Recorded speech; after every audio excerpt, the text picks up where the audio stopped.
papaya ba kayo sa bahay? Subukan nyo ganitong luto ng papaya para mapakinabangan nyo pa. Pwedeng-pwede ito pang merienda. Napakasarap. Mahal kasi ng potato kaya try nyo itong papaya gawing french fries. Gamit lang ako dito ng green papaya, yung hilaw pa ng papaya. Tapos babalatan ko lang to at tatanggalin ko lang tong skin dito.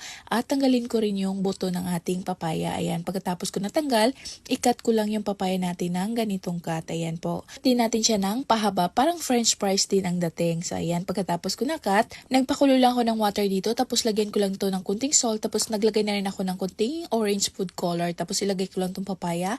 At lutuin lang natin to for 3 minutes. 3 minutes lang po. Wag po i-overcook kasi pangit na pag overcook siya. Pagkatapos natin naluto, i-drain lang natin yung water. Tapos ipat lang natin ng paper towel para matanggal yung excess water. Sa ating coating, gamit lang ako ng cornstarch, flour, tapos chili powder, tapos salt and paprika. And then, ilagay lang natin sa cellophane. Tapos ilagay natin yung papaya at i-shake-shake lang natin. Pagkatapos ibalik natin dito sa plate. Lang tayo ng oil at